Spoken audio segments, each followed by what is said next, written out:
Namo Buddhaya. Have you ever wondered why sometimes, no matter how hard you try, you just can't seem to retain what you've studied?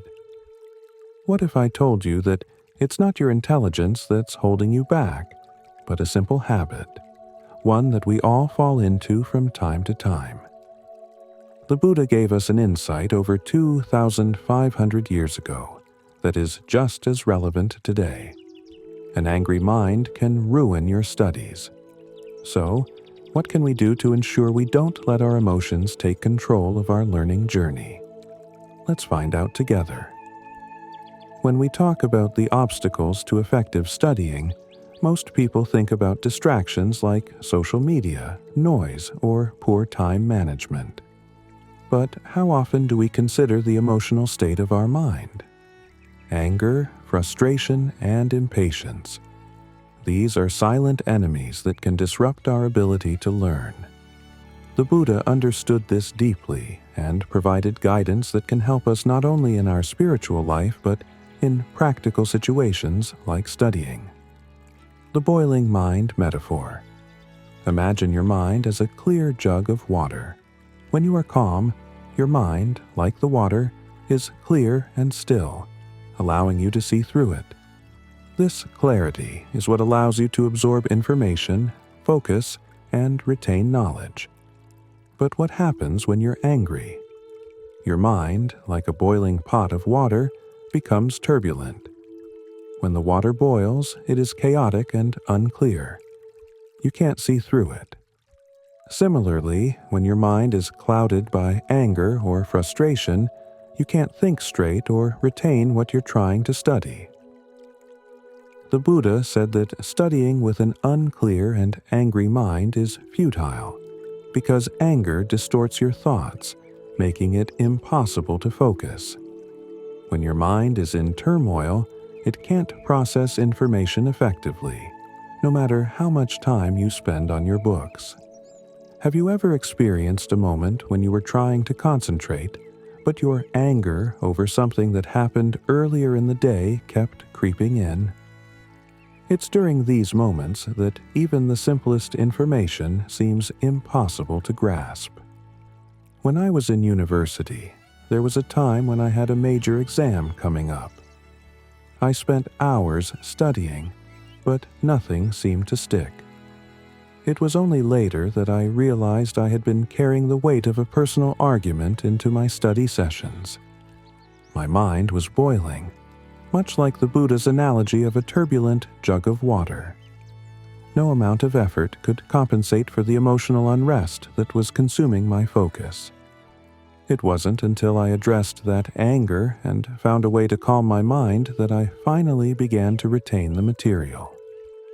This experience taught me that emotions are not just background noise, they actively influence our cognitive abilities. When anger bubbles up, it's like pouring hot water over your notes.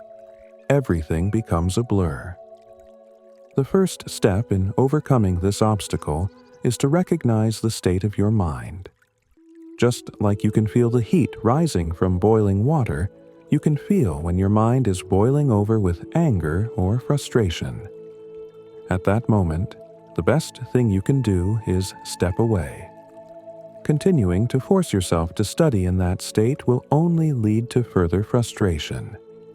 Switch off the source of anger. The Buddha's teachings emphasize that you must switch off the cause of your emotional disturbance. This doesn't mean ignoring the problem, but temporarily distancing yourself from it to give your mind a chance to cool down.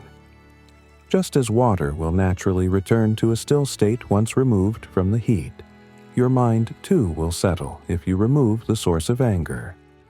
This can be as simple as taking a break, putting your books aside, or stepping outside for fresh air. The power of loving kindness and compassion. Another vital practice is to cultivate loving kindness, metta, and compassion, karuna.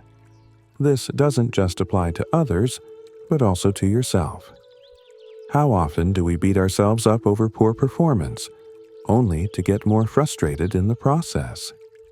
Instead, practicing loving kindness can help shift your emotional state.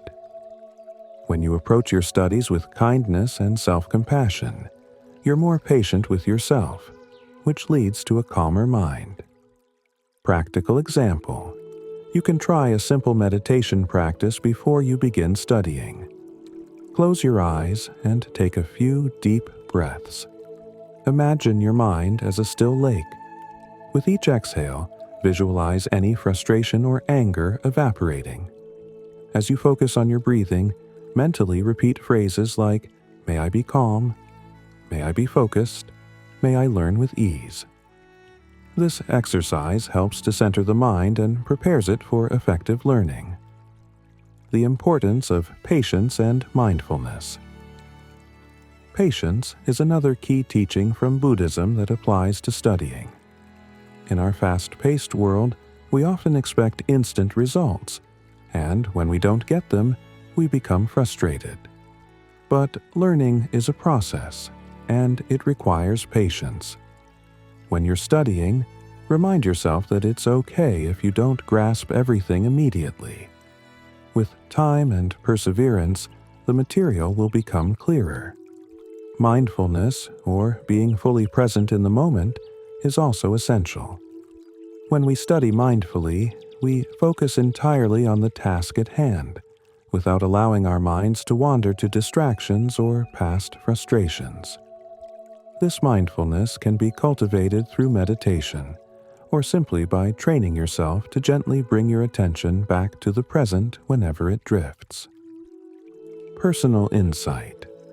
I once tried studying for an important presentation while simultaneously checking my phone and thinking about a disagreement I had earlier. Unsurprisingly, I didn't retain much.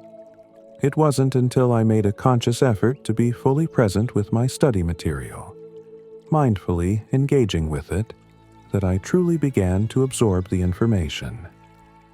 Taking breaks and connecting with nature. Sometimes, the best way to cool down your mind is to physically remove yourself from the situation. The Buddha encouraged spending time in nature as a way to reconnect and ground oneself. Whether it's a short walk in the park or simply sitting in a quiet garden, nature has a calming effect on the mind. It helps you step away from the source of your frustration and return with a clearer perspective. Example: there have been numerous studies showing that even a brief walk in nature can significantly reduce stress and improve cognitive function. It's no coincidence that after taking a 10-minute walk in the park, people often feel more focused and energized when they return to their tasks. Practicing mindful meditation. Mindful meditation is a practice that can help cool the mind and allow you to focus better. By concentrating on your breath or a simple mantra, you train your mind to let go of distractions and return to a state of calm. When you incorporate meditation into your study routine, you'll notice that you can focus for longer periods, retain more information, and study with greater ease. A simple practice you can try is to sit quietly for 5 minutes before you begin studying. Focus on your breath and let go of any thoughts of anger or frustration. With each exhale, imagine releasing the tension in your mind and body. When you open your books again, you'll find that your mind is clearer and more receptive. The lesson: anger is not your ally in studies. Ultimately, the lesson from the Buddha's teachings is clear. Anger is not your ally when it comes to learning. If you allow anger to take control, your mind becomes clouded, making it difficult to focus and absorb information. By cooling your mind through practices like loving kindness, patience, mindfulness, and meditation, you can ensure that your studies are more productive and less stressful. The next time you find yourself getting frustrated while studying, remember the boiling water analogy. Take a step back, let your mind cool, and approach your studies with a calm and compassionate attitude. Not only will you learn more effectively, but you'll also find that the process becomes much more enjoyable. Applying Buddhist wisdom to everyday life. The teachings of the Buddha are not just abstract philosophical concepts. They offer practical tools that can improve every aspect of our lives, including our studies. By applying the principles of mindfulness, compassion, and patience, we can overcome the emotional barriers that often stand in the way of our success. So, the next time you sit down to study, take a deep breath, let go of any anger or frustration, and approach your task with a calm and focused mind. You'll be amazed at how much more you can achieve when your mind is clear and at peace. In the end, remember that it's not just about the grades or the material you memorize. It's about how you approach the process.